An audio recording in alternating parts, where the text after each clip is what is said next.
welcome to Chronicles of Nania, a nanny resource podcast made for nannies by me, a nanny. I am your host, Martha Reddick, and this week we are going to be talking about the first 1,000 days of food and how we can help children develop lifelong good food habits. Is that true, Angelina? Yes, right on. Awesome. I brought Angelina Pizzi on to talk about this. Hello, Angelina. Well, hello, Martha. Thank you very much for having me. Thank you for being here.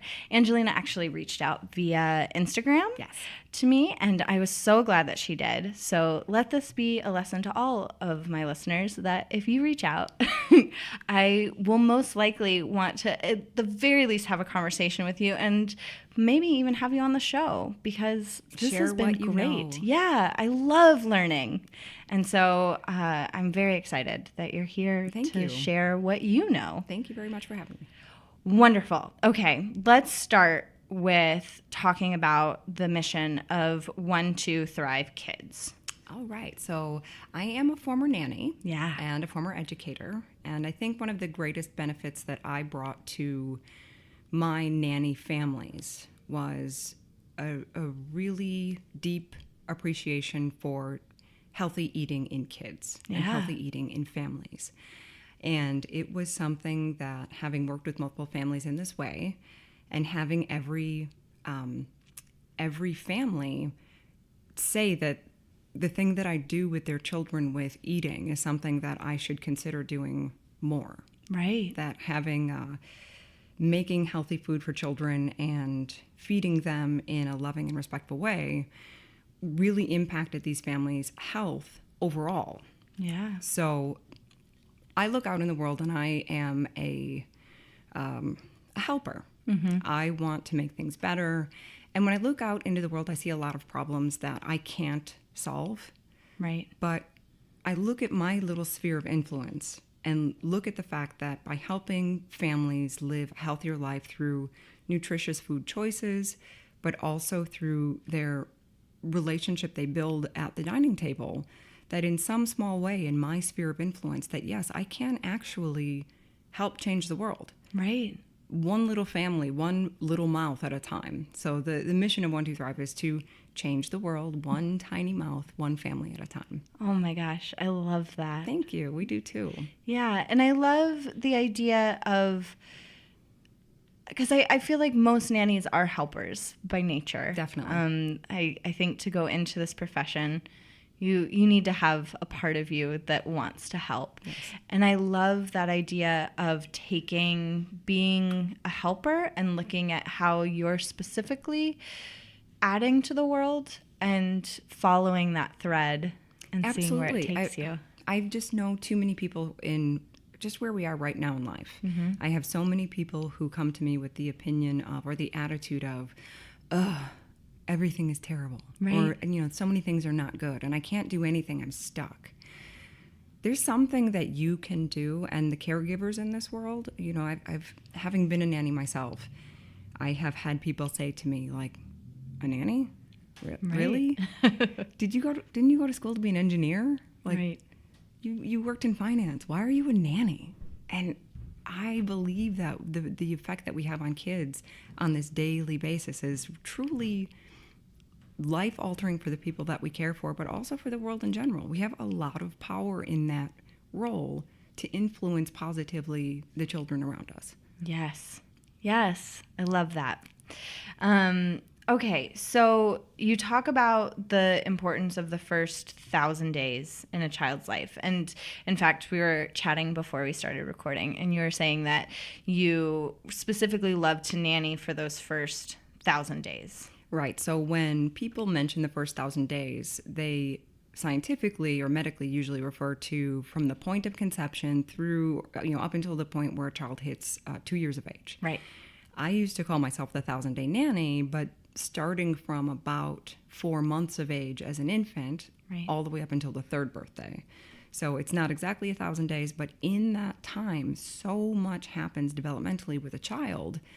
And if you think about it, if you look around the animal kingdom and you look at other mammals, a pretty large number of them, when they are born, when they give birth, that child is ready to run.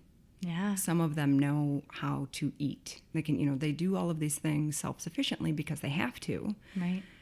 But human beings, we've developed in a way where our brain is so large that our babies need to be born sooner. So that it's said that humans are born early. Right. And so literally that time when we're helping infants grow into toddlers and toddlers grow into preschool age children, really that first 1,000 days, we are helping that child when their brain is the most receptive to learning patterns and systems and people and love and flavors and tastes.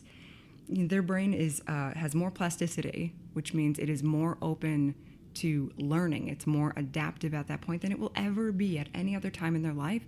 And we as caregivers have the opportunity to literally mold, as if it were clay, the brain of this child. And the reason why that's so important when it comes to nutrition is that now this is referring back to the medical 1,000 days, where mom is eating well, and through breastfeeding she's eating well, and then she feeds her child nutritious foods.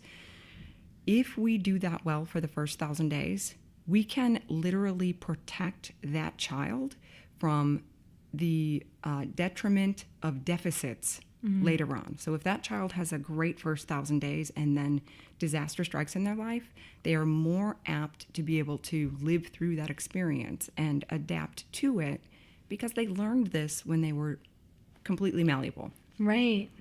And we know from science that things that happen in those first 1,000 days definitely influence you for the rest of your life. Correct.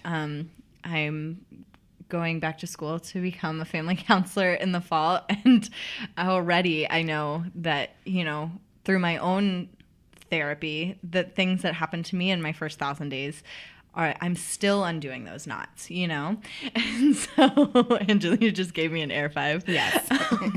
So but I also, on the same hand, I've never thought about it with food. Yes. And so I love that you're bringing this to kind of the forefront and highlighting it, because I've never thought about that. Well, so generally, I initially started 1, 2 Thrive Kids with the focus of working with nannies. Right. And I found that it is easier to work with parents, because if, as a nanny, you bring this to the table, and we can talk about that later, but if you bring these skills to the table, you're essentially teaching the parents how to do this thing, but they can help you get the education in that regard, because it's something that they want. They want their kids to have this experience. Right. So having to go through the parents is an important step to either help that nanny get the resources to get the education that she needs. But the basis of my coaching is that you will never have a better opportunity to parent a child than at the dinner table. Right. Because every single day when you feed them, it's not just the food that you're feeding them. Choosing healthy and nutritious foods are important for the process, but the way that we offer food, and this is what nannies do, you as a nanny might not necessarily pick out exactly the food that mom shops for or dad shops for. I have been lucky enough to take on that job and say, even if I don't go to the grocery store with the kids, hey, can you please have these things so that I can make them? Right. Mom will get them for me. I'll give her a list of those things to get. But the way that you offer foods that you make, and offering good, healthy food is only half of the job of what we do with kids at dinner time. Right. It's offering the food and doing it in a way that is not aggressive. Right. That the adults in the room are not taking any part of the job of eating away from kids. So you give them the opportunity to eat really good foods, but you let them make the choices about if they're going to eat that thing and how much of it they're going to want to eat. Right. So we can talk about the division of responsibility in feeding later. Yeah. But back to the 1,000 days, it is a critically important time. And as a nanny, being able to do that, it's such a privilege and honor to be empowered in this way to influence kids during that time. Yeah, it is. Yes. And one that I mean, even just sitting here thinking right now, one that I think we often take for granted, or at least I do. And so, yeah. Yeah, we look at feeding kids as a little bit more of a chore when it is really such an amazing time to connect and to teach a child about food and feeding and about, why we need to eat certain things. Right. We can talk about strategies in a bit, but yeah, it's such an important place to be at the head. It doesn't matter where you're actually seated, but at the head of that table, guiding a meal. And that includes snack times, and that includes any time that you eat with your kids, that you are providing them the beacon of where they might want to be when they're older.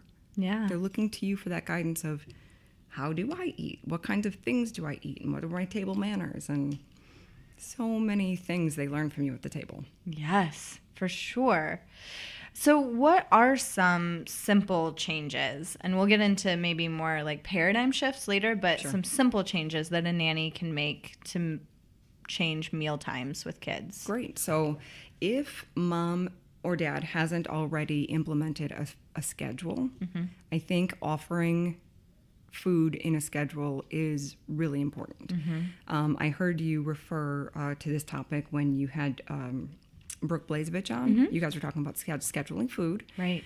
So this is not only important for the child, but it's also really important for us to make sure that we're feeding and fueling our bodies throughout the day, especially during the taxing work of raising another human being, which as a nanny, that's what you're doing during the time that you're with them.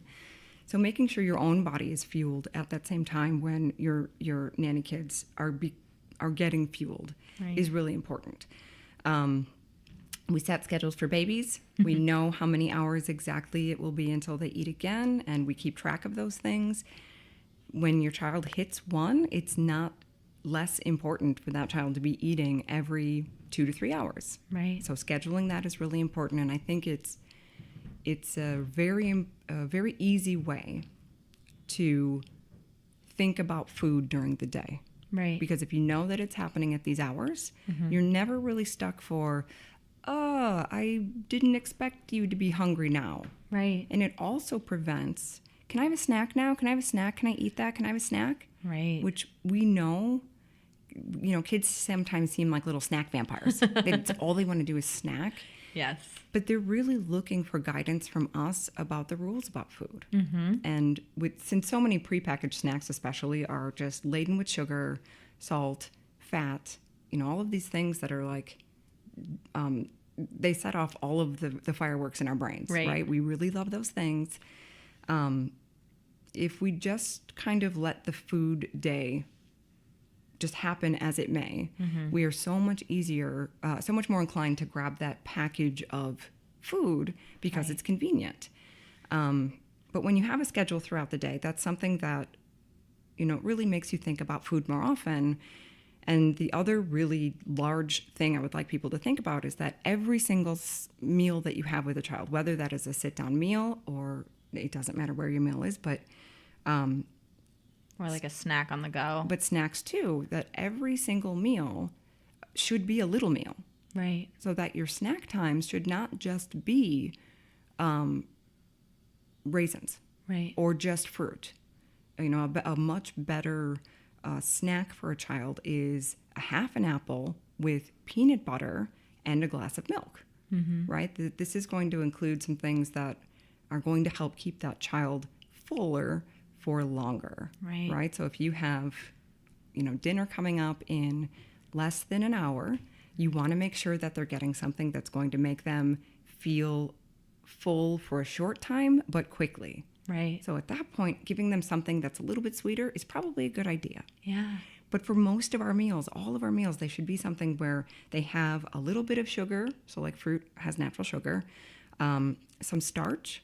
So you'd find starch in grains and essentially what we consider carbs, protein, and then fat. Right. And if you can get something of those macronutrients in every single one of your meals, that's going to help you be satisfied with that food until the next time. Right. And just to reiterate that snacks count as meals in the way that you're talking about them. I didn't want to let that like go without saying it again. Absolutely. Because I don't think that, I certainly don't think of snacks as meals as of right now. Right. And so I just wanted to say it again. Perfect. So that I hear it again. Thank you. And thank you for bringing that up, because it's something that that is the way that I live. Right. So I need those calories throughout the day, and I need them to be of a certain type. Right. If I don't do that, and this is a great tip for nannies, like you want to be, I know everyone wants to be healthy too, nannies included, but if you don't feed yourself the right way throughout the day, when you get home, this is what your evening looks like. You get home, it's been a long day, you're tired, you don't really want to cook anything right now, but you haven't had enough calories throughout the day. So right now your body wants either high sugar carbohydrates or simple carbs, because you need the energy really quickly, or you want something that has a lot of fat in it, because you know your body knows that it has lots of calories. You may not understand that in your brain, but your body knows that the thing that has fat in it naturally has more calories in it than the thing that has carbohydrates in it, ounce for ounce. Right. But yeah, so you're going to go home and you're going to raid your cookie jar, and you're going to look for things like chips that might have a mouthfeel. If you feed yourself well throughout the day, there's a much lower chance of you coming home and binging on the things that you don't really want, but your body thinks it needs. Right. Yeah. No one wants to go to bed with a stomach full of carbs they're not going to use. Right. Right? Because if you eat those rocket fuel foods, super high carbs in the evening, your body thinks you're about ready to jump out the door and do some activity. Right. And then you go lay down.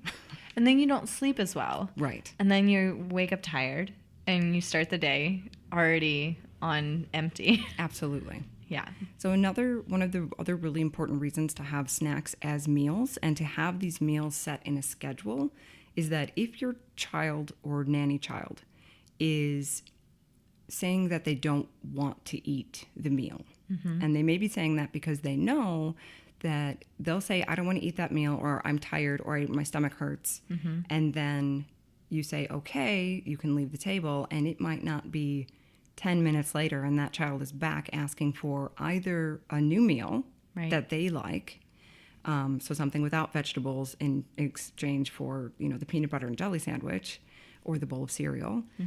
So if you have them scheduled, when that child now starts to kind of pester you for snacks because they are hungry, they just know that they can take the easy route, because if they say, I don't want to eat this for whatever excuse it might be, they know that they'll get the thing that they want. So the easy for them calories, right? The easy for them meal.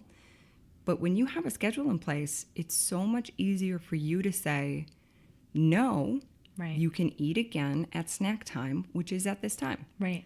When you have no schedule, at some point you have to feed that child. Right. And at that point, they really need the food. And so they're really going to be craving something that's not ideal for them. But yeah, so we can help really modify this and help them listen to their bodies and help be exposed to other foods, because we don't let them take the easy route of, here's a peanut butter sandwich. Right. Yeah, I was going to ask you for those snack times. I know that having a schedule helps, because then everyone's not playing. Right. You're not saying, hey, come step away from all your friends having fun over here. And they know that's when there's going to be food. Right. And they know they're ready to expect it. But if a child says, I'm not hungry during a meal or a snack time, my impression is that you would say, okay. Right. Exactly. Yeah. You don't have to eat. And even if I offer you something that you don't want to try, you don't have to eat it. Great. Because it is not our job to make children eat. Yeah. The minute that, so children only have power in one area. Right. And that is what they put in their mouth. And it is not our job, even if we were their parents. It is not their parents' job to put food into their mouth. That's the child's job. The child puts something in its mouth. And if you think about this in terms of yourself, if you think about somebody forcefully putting food into your mouth, I can imagine that, to me, that feels like a violation. Right. And it's just not our job. If we give children the opportunity to eat a varied diet, and we make it so those are the things that are available most of the time. I will say that for the first 1,000 days, all of the time. Right. But older kids, obviously, you can have indulgences and, make that a regular thing. But yeah, the basis of my coaching is really that is that child's job. And if you let them have the structure of meal times and you let them have that scheduling and you consistently provide healthy foods in ways that taste good, then your child will eat real food. And I've seen, it's not just a theory. I've seen kids do this. I've helped children do this. And it seems hard in the beginning, especially when you're trying to turn back behaviors. So obviously there's an unlearning curve. Right. And that's always longer than it took to develop the habit. Unlearning it is harder. But when we do this early, they don't have to unlearn. They certainly don't have to unlearn that. And it makes the long term way more easy. Yeah. I mean, it's a simple thing to do initially, but it isn't easy. Right. But it makes meal times later so much easier because your children and your nanny kids are not playing this game with you that they're trying to maneuver for the treats and things that they want. Because, like I said earlier, those kids want to grow up to be like you, but they'll choose the sugar if you let them. Right. Right? And I'm not saying sugar's the devil. Right. But our kids and us certainly get far too much of it. Right. Yes, for sure.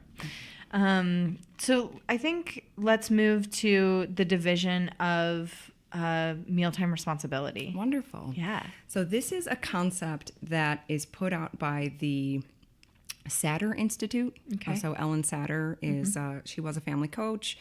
She has a big institute. And so she came up with this called the division of responsibility. And I can totally give another coach credit for it because I didn't develop this, but it when you hear it, it's very natural. So the division of responsibility in feeding it kind of lays some ground rules for what we do at the table. Because so many caregivers, whether that be mom or a nanny or babysitter, grandma and grandpa, we are so concerned about what gets into the child's mouth. Right. Right? Because we're told immediately when children start solids that, they're going to be picky. Just wait till they're picky. Right. Right? And so we worry initially from feeding, we worry about what our kids are going to eat. But the adult's responsibility in feeding, your job in this feeding routine, which you have to partake in every single day, is to provide the what of food. So you decide what kinds of food get served because you're a grown-up and you know. Right. Your kids may want the peanut butter sandwich, but he doesn't know about food. Right. So it's not his job. So you provide the what, the where. So where do we eat meals? Are we allowed to sit on the floor in the living room in front of the television and eat meals? Or do we sit at a table together? Tonight, will we have dinner in the park? You as the adult, you set the where of dinner too. Because your child doesn't know where the best place to eat is. They don't know that when they get up and walk around with food in their mouth that's a choking hazard. Right. And then the when. Adults in this feeding relationship set the schedule.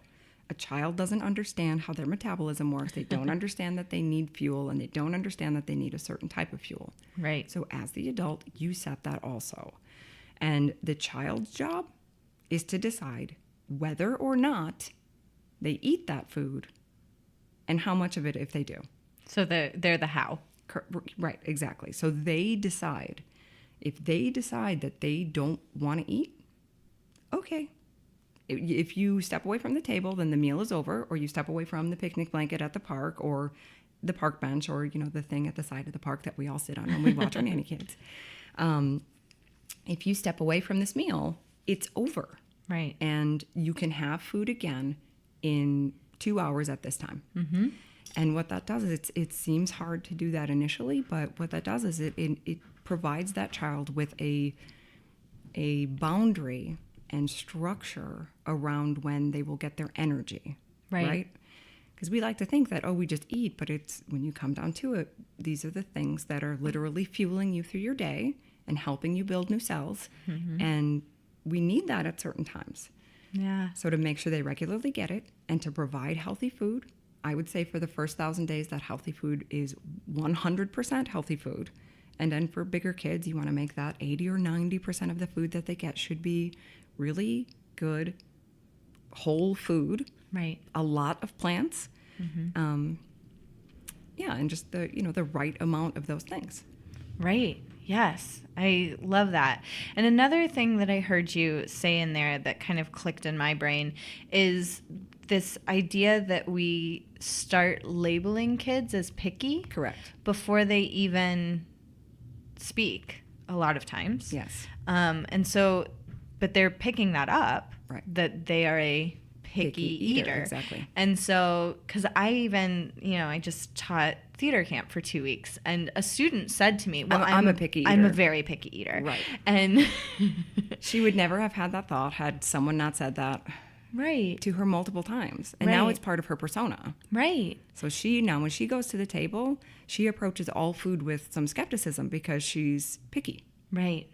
And she was talking about how she's overcoming this through cooking, which is great. But that clicked in my brain of thinking about her and being like, oh, yeah, she started with this idea of I'm a picky eater. Right. And she's in high school, But and I think that's a really good thing to remind us that it's not only with food, but it's all of the things that we say to kids. And this is why nannies are so important, because we have this window of opportunity with them. And I think we all have an influence no matter how old our nanny kids are. Right. But when you start from younger kids, you are literally, your voice becomes their voice. The things that they believe about themselves are the things that you've told them about themselves.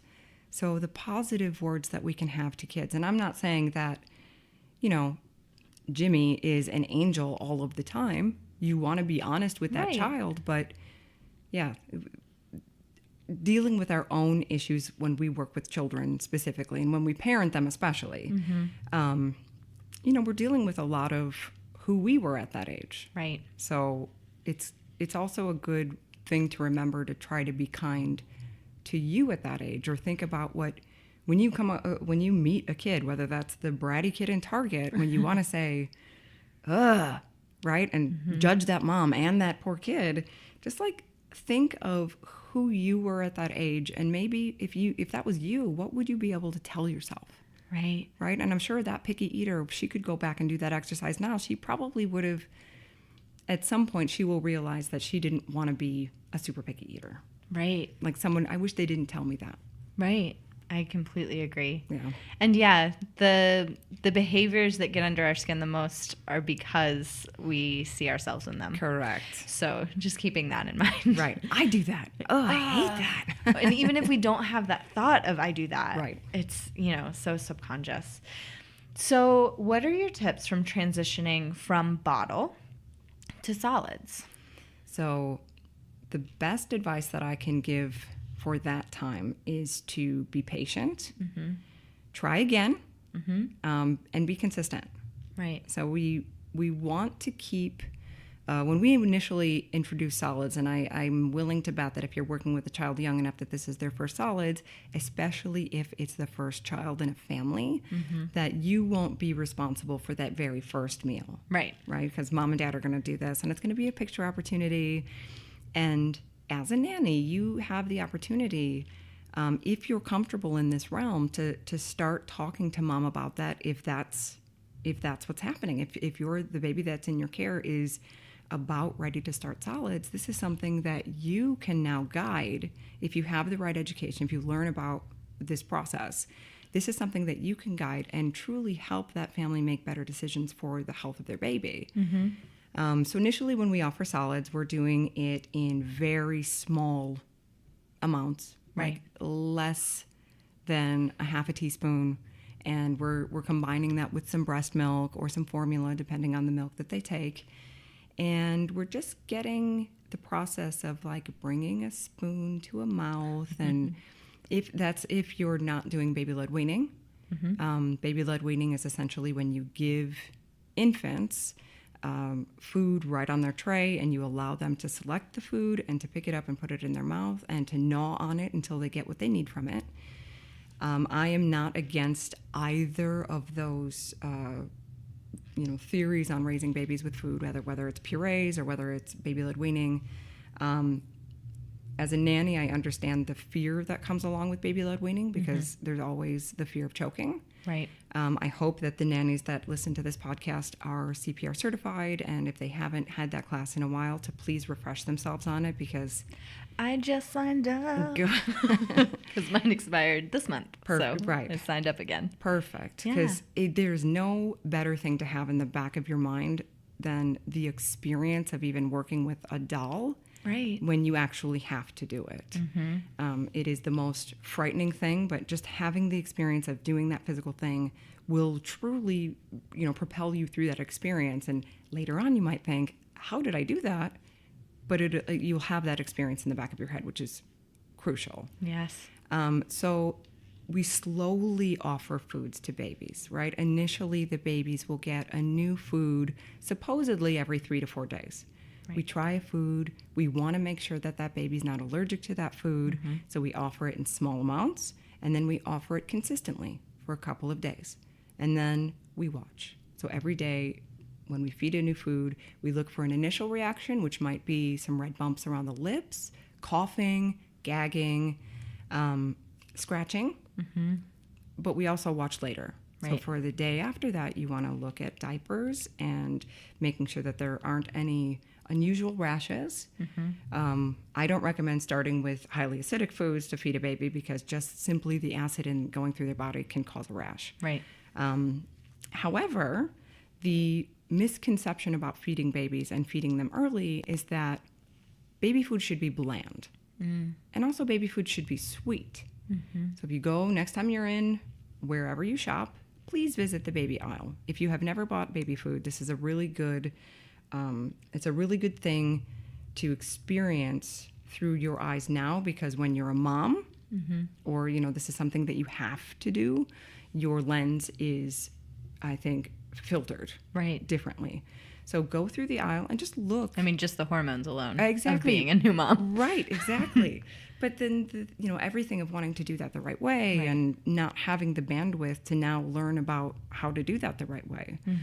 But if you look at those foods, it's always, not always, most of the time with apple, with mango. And even when they don't say it on the label, it'll say turkey dinner.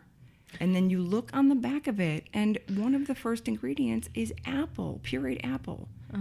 Because companies know that if you buy this food and the baby smiles when they eat it, chances are you're going to buy it again. Right. But there's no proof, no evidence, no science-based fact for why children need to start with baby rice or rice cereal or bananas or anything that's sweet. So we have the ability in this early feeding stage to help broaden your child's palate. And when I say your child, I mean the child in your care, whether you are their mother or their nanny. You have the opportunity to really expand their palate, which will be with them forever. There's a much higher incidence of adventurous eating in toddlerhood when children are exposed to a variety of flavors and a variety of textures and even spices. Right. I don't mean heat, but aromatics. Right. Please spice up that baby. I love that. Spicy babies are the best. Yes, I love it. Why is it important to help foster this positive relationship with food for kids in your care? I mean, I know some of the basic reasons, and we've talked about some of them already, but fundamentally, why is this important? How does this pay off later? So from the perspective of the child, developmentally, children who are fed in this way, so they're fed in a thoughtful way, not only to the nutrition that they're getting, but the way that things are being served, the way dinner is offered or the meal is offered, because a nanny, we may not be doing dinner, but every opportunity that you eat with them, you have this opportunity to set the stage for what they expect later on. Right. And when we teach kids to have a healthy relationship with food, then they don't use food emotionally later. If we specifically don't teach them to use food as an emotional crutch, you know, I have definitely been an emotional eater in my life, and Me as well also. Right? I mean, I think that's true for a lot of people. Yeah. But how many moms or caregivers when we were younger took that into account when we fed? Right. Right? Yeah. As nannies, I know that one of the ways that we can get kids to do things that we want them to do is to reward with food. Right. And we also punish with food. Right. Well, because you didn't do this, then you can't have that cookie. Right. Or if you do this, then you can have that cookie. So when we prioritize food to the point of being a prize or the thing that you win, which in some places might take over the feeling of acceptance, you know, this might look like love to a child when you make them feel good or tell them that they are good when you give them a cookie. Right. Well, your child can feel good when you give them a banana. What they're looking for is that validation from you. And, you know, I've worked in families where the children weren't getting enough of the validation that they needed from mom and dad. So they really look for that in other people. And if we can provide them that stable source of validation that doesn't necessarily have to come from food, right? If we're not rewarding and we're not punishing with food, we're giving that child an opportunity to not look for that influence later in life in a place that may not be good for them, right? I've known way too many people who look for love in all the wrong places, just like the song. And it's because we didn't get what we needed when we were little. Right. This good relationship with food really leads to more positive outcomes in so many ways because you know, being well fed and fed the right things, you have a better opportunity to learn. Right. You can learn better in school when you're fed and fed well and your brain is getting the things that it needs to thrive.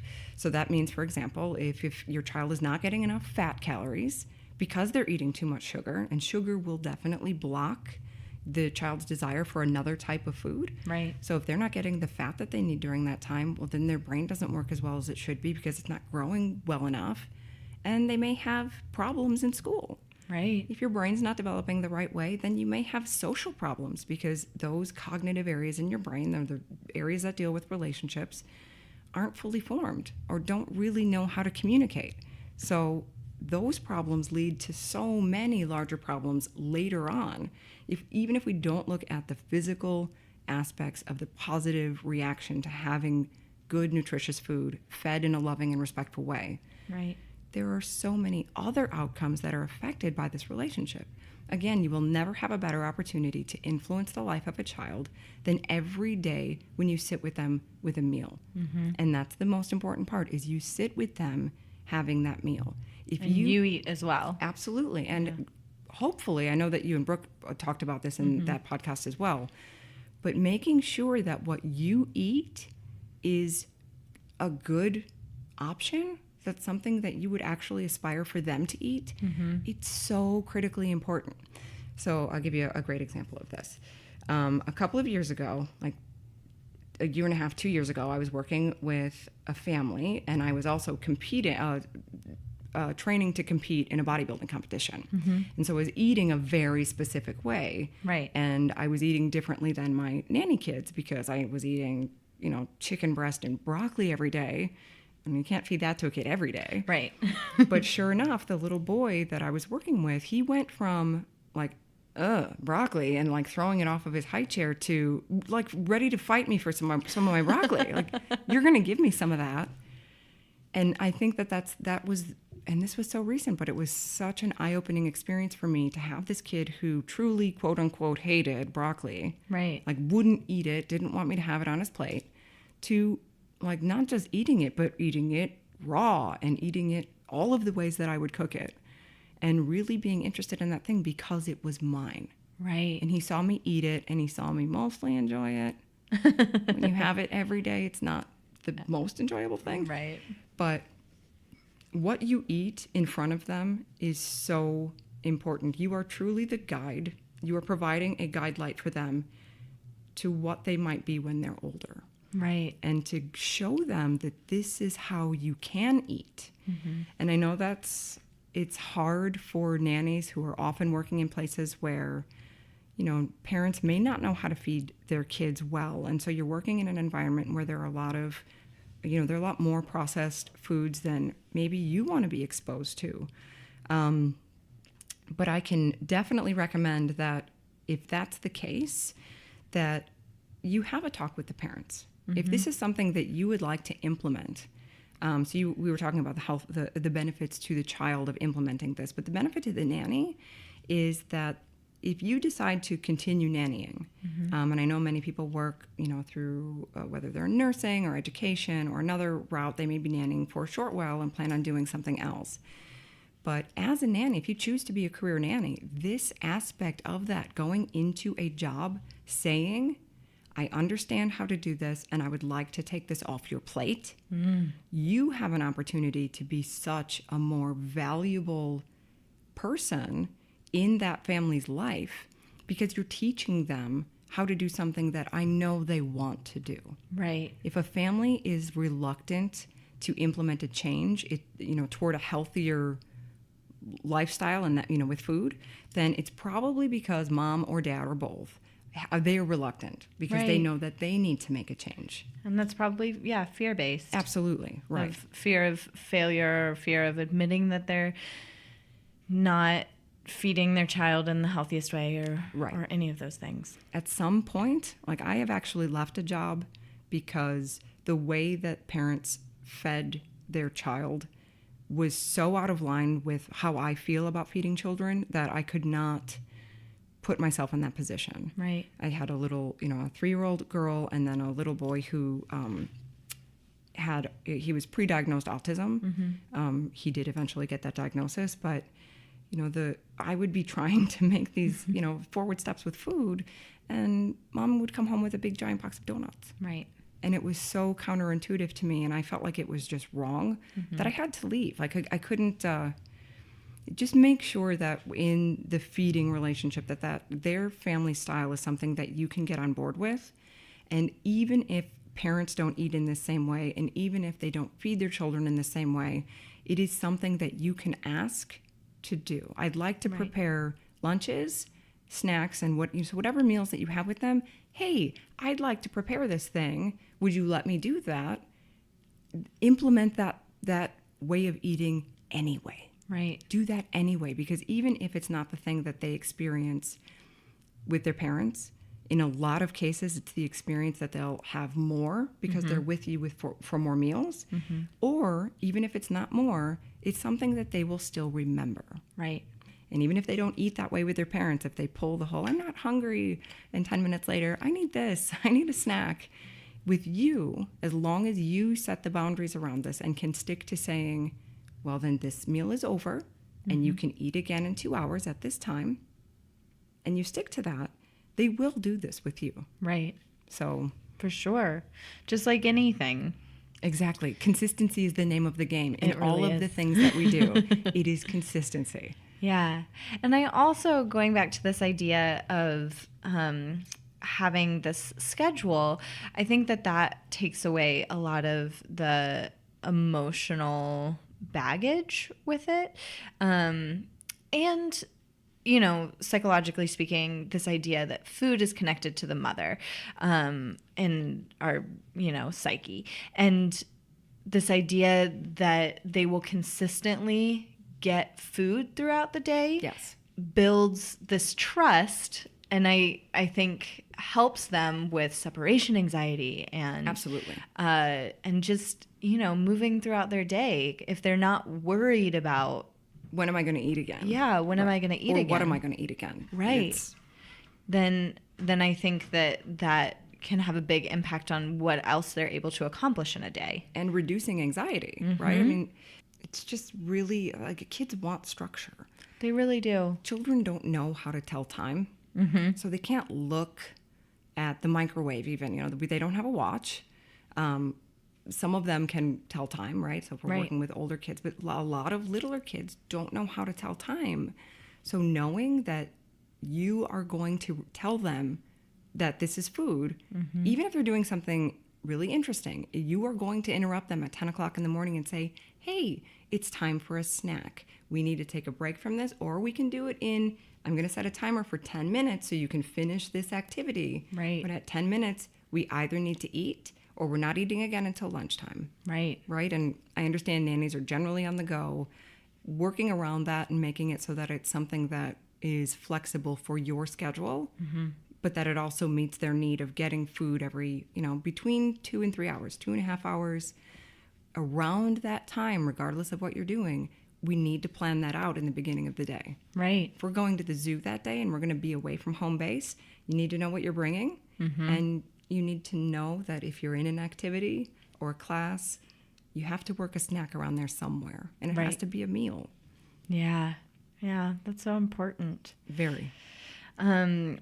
Okay. So we talked about if a nanny is listening to this and they're thinking, yes, but they're worried about how to get parents on board. But I was wondering if there was anything else along those lines of bringing it up with parents, what you've had personal success with, of bringing it up and saying, let me take this off your plate. I think that's a great way to phrase it. Yes. And I think that my experience has been, and especially now with coaching families, Right. my experience is that families want this.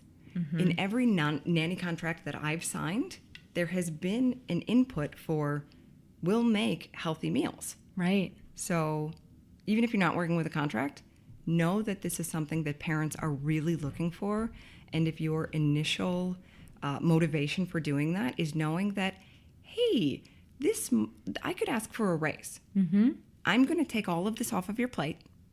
And if that is successful, I would like you to increase my salary. Right. Because feeding kids, go on Instagram, follow the hashtag momprobs.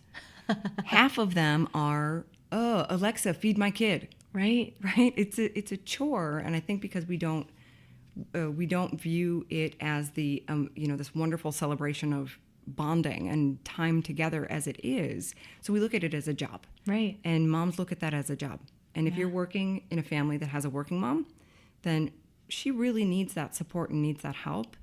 So unless your mama, going back to mom as the source of food, I believe that it's still that way. I'm so proud of all of the dads who are in the kitchen helping now. Right. Yeah. But until that becomes the norm, I'm still going to say mama's in the kitchen because that's what I know. Right. My experience with families is generally mama's in the kitchen. Still all love to you dads out there. Yes. And yes. And yes. and include the boys in the kitchen. Correct. Please. Yeah. Yes. Which I talked about on the Cooking with Kids episode. Yes. So listen to that one if you want ideas about how to get kids involved in cooking. Another great episode. Yeah, yes. and it's really important with a lot of the things that we're saying, and can start earlier than I think a lot of nannies think about. Yes. It being able to start. Definitely. And that starts in the grocery store. Yeah. Bring a toddler to the grocery store. And you have an amazing tool there for positive reinforcement when you put a child in the basket and they don't want to be in there. Right. Right? They have to earn that right, though. Right. In that time where you have the opportunity, if they're littler, you have them at almost your eye level and you can talk about food. Going to the grocery store just to go through the grocery store on a hot day is an incredible activity for kids. Yeah. Or a cold day. Right. Hey, exactly. Chicago. Right.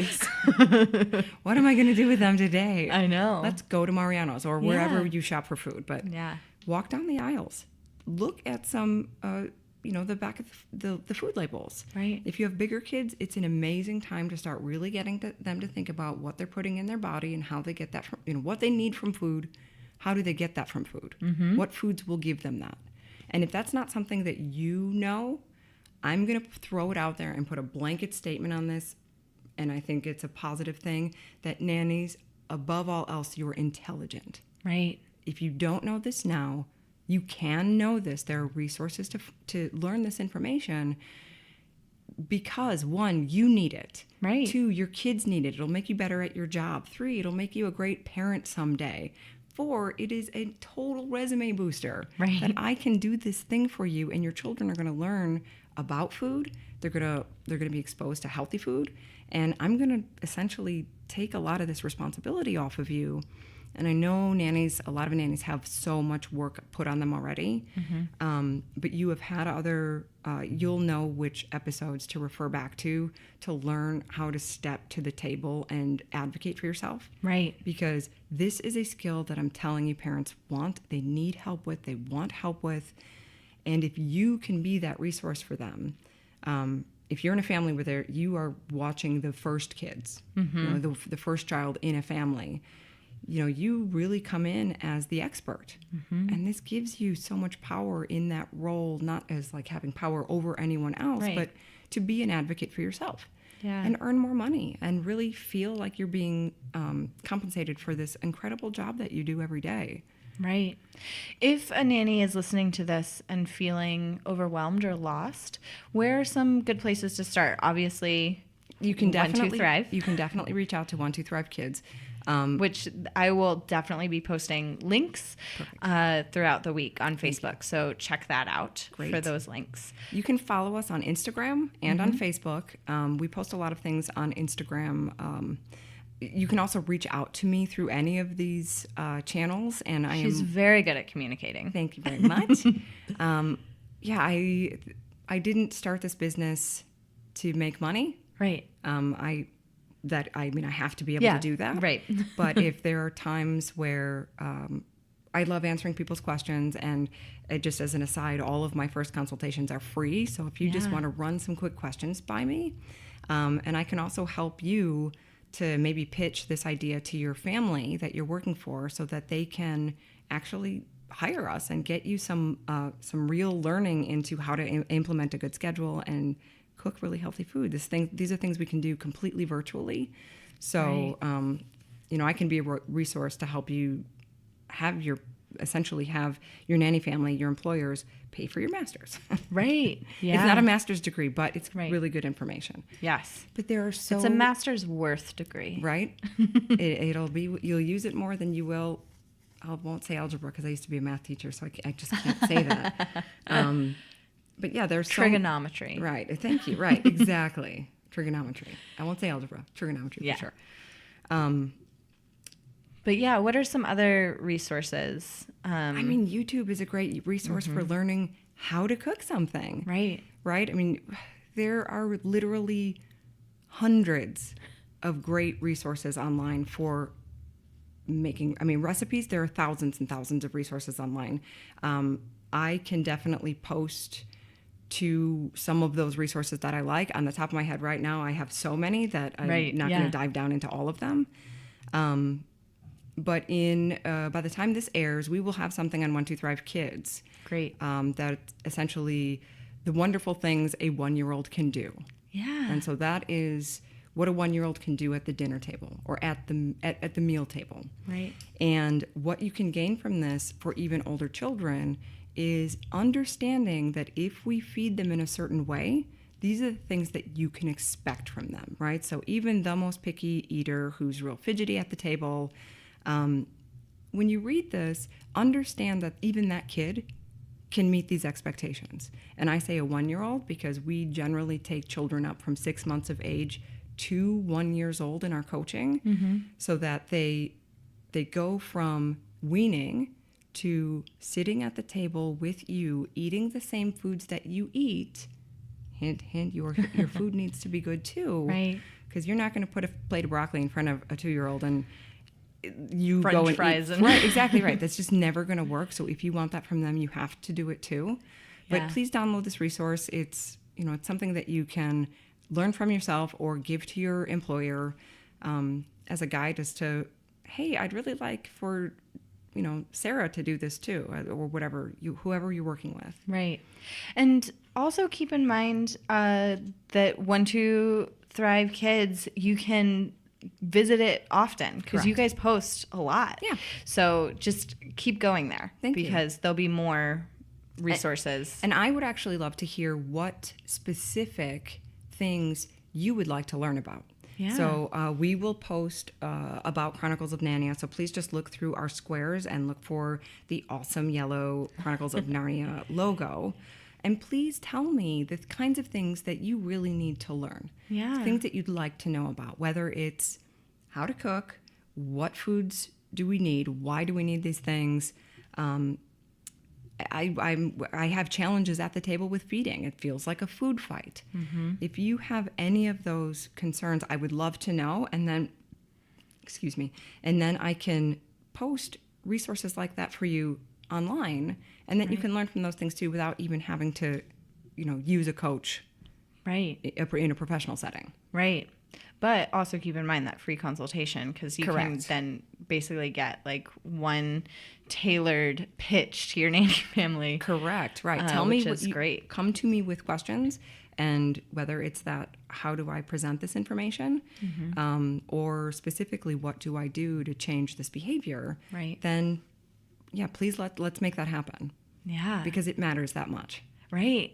I love that. Thank you. But yeah, if a nanny doesn't have a great personal relationship with food, what can that nanny do to help improve their relationship, to then model better behavior, to help pick better foods for their kids, things like that? That is such an important question. It's such a good question, because when we eat, every time we eat, it's like throwing us back to our family dining table. Right. Which is why what we do with kids now is so important, because they will have this memory of what it was like when they were eating. And this awesome lady who wasn't mom, I vaguely remember her, or I really remember her, regardless of a guy. Right, exactly. Nannies, yes. Thank you. You're welcome. Yeah, thank you. Just I like to make it. And it's important. I appreciate you doing that. Yeah. I'm a little older now, and it's just generally not. I know. It hasn't been in my mind, my frame for a long time. Yep. But it makes me happy that there are nannies. But yeah, if they're if a person is struggling as a nanny to make healthy food choices. Yeah, so a lot of that is emotionally based. It is rooted in the way that we were fed, the kinds of food we were fed, and how we were fed it. So if you feel like that's a struggle, I'm going to highly recommend that you seek help for that thing, whether that be simply looking on YouTube on how to make a change yourself. Right. Or, I don't want to make this seem like a pitch. The other arm of 1 2 Thrive Kids is 1 2 Thrive, and we work with adults. My partner, Mark, works with adults to help them implement small changes that really lead to bigger life changes that are completely doable, that are not rushed, that are, they're real goals that you set. And his mantra in life and his business is that everybody can, meaning you can definitely do this. And please understand that in your role as nanny, you are so important in that child's life, right? And such an influence in that child's life that they will want to model your behavior. I don't know if you've ever experienced this, but I've multiple times come across a phrase that I use frequently that I don't necessarily like, but didn't realize it until they said it to me. Oh gosh, yes. Right? So it's not just what we say, but how we eat and what we eat.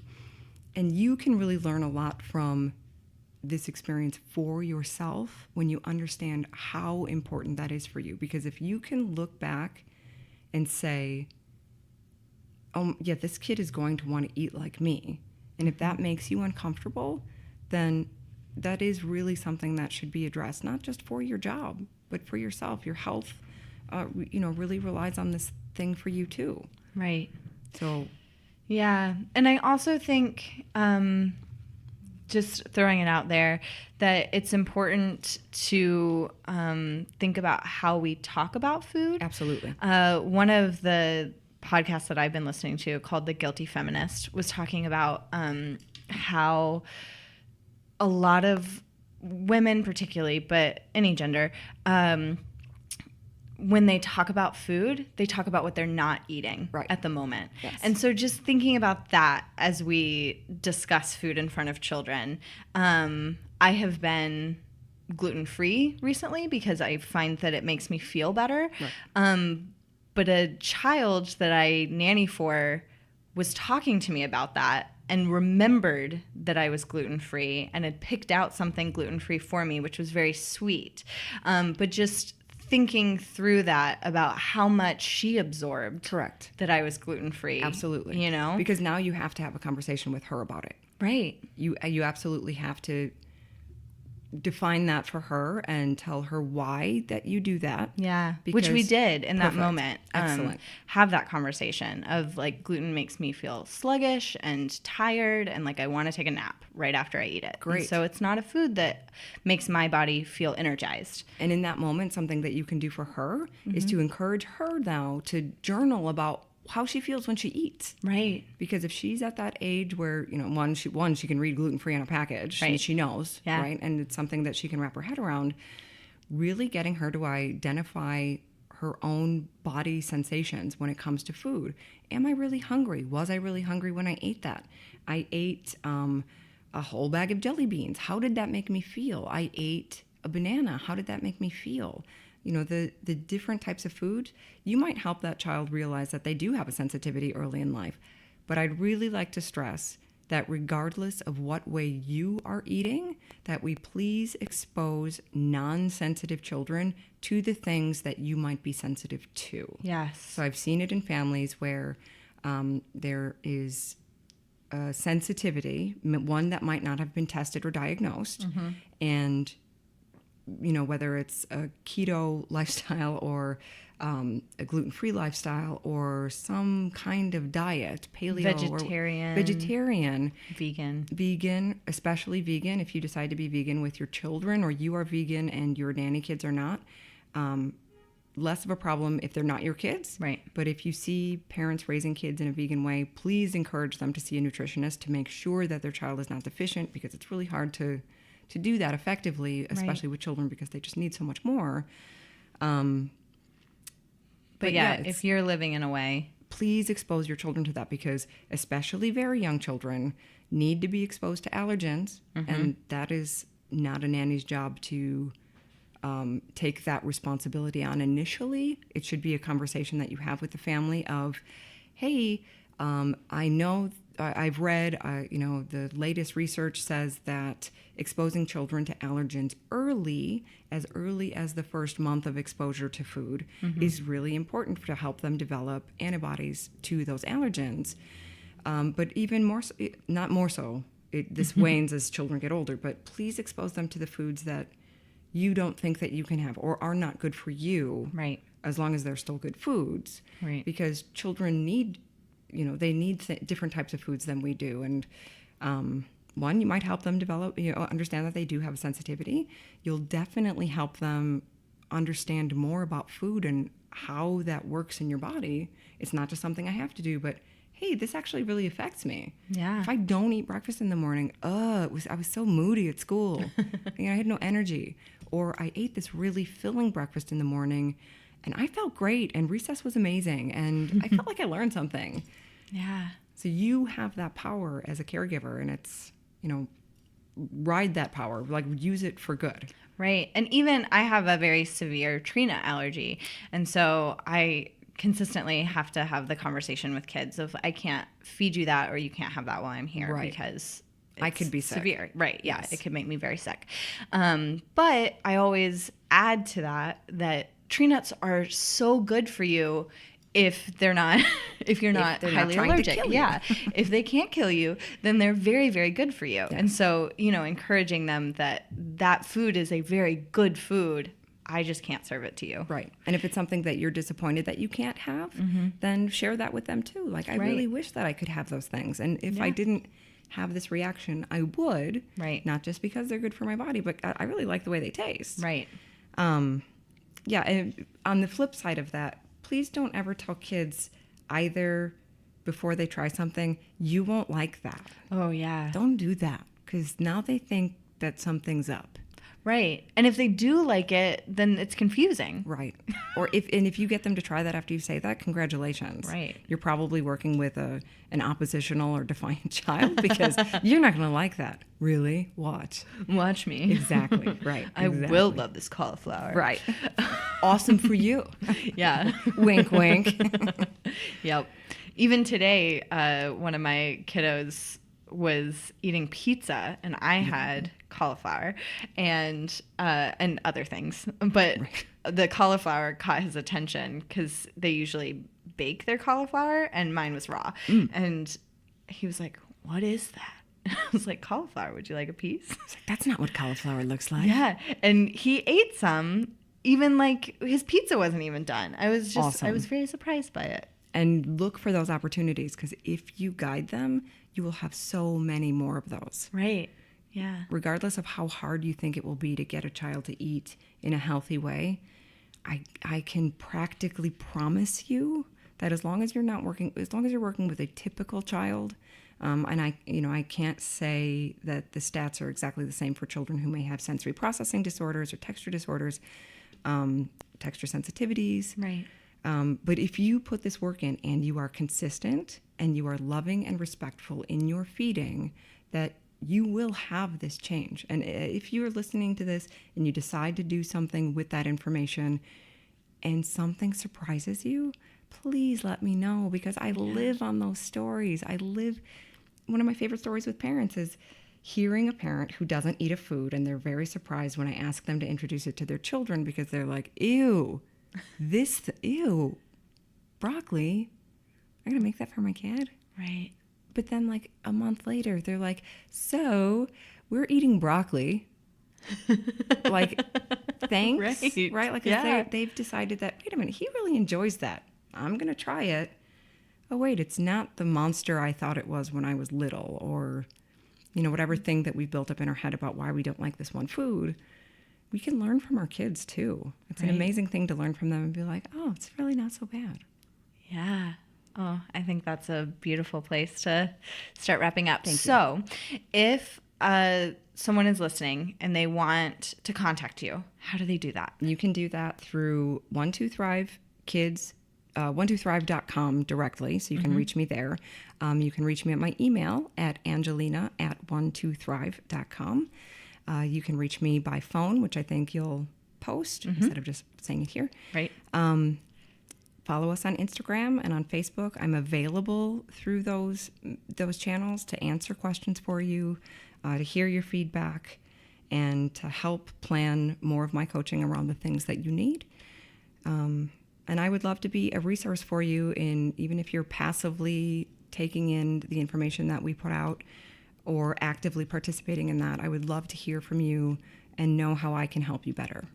Wonderful. And if you're listening to this and you're driving and you're like, oh no, but I can't write it down and I can't remember because I have a lot of stuff on my brain. If you email chroniclesofnania@gmail.com, I will get you the information. I'll put you in touch. Don't worry. Perfect. We got you. We got you. Wonderful. Well, we end each episode with a fun or inspirational or cute story, and Angelina has brought one. I have. So I think the most fun and inspirational story that I have from working with children in this way was a story that I got from some parents a couple of years ago. And they were so proud. I knew they wanted to tell me something that they were proud of that their kids did. And they told me that they brought their children, twins, to an Ethiopian restaurant. And this is when the twins were maybe between 2.5 and 3. So they brought them to an Ethiopian restaurant and they ordered all of the foods that they like, and they even ordered some foods that were spicy. They ordered a variety of things with different spices, and it wasn't too long before the waiters in the restaurant were looking at them and coming over to the table to see if they were okay. And then the owner came out of the kitchen and said, "Who are these kids? What? Like little white kids," and they were little white kids. "They don't eat at our restaurant. Like, they're dipping in the sauces. How did you do this?" Right. And thankfully they were saying, "Our nanny, she really introduced them to a lot of different things." But those kids are set for trying new things in life, trying new foods, and they're going to have a pretty good outcome. And I can say, knowing that their vocabulary was so robust, I'm going to try and take credit for some of that because they got all of the good food. So, and I think you should take a lot of credit for it. That is wonderful and heartwarming. And yes, let's get kids out there just trying things. And nannies too. And nannies too. Come on, mamas, you got this. Yeah. You have to just eat all the good food too. Yes, I love it. Well, thank you so much. You're welcome. And thank you all for listening. We'll see you next week. Chronicles of Narnia is produced and hosted by Martha Reddick. Artwork by Noni Amadan. Theme music by Brad Kemp. Find him at secondbedroomstudio.com. Follow us on Facebook and Instagram at Chronicles of Narnia and on Twitter at Narnia Podcast. To contact us, email chroniclesofnarnia@gmail.com. Thanks for listening.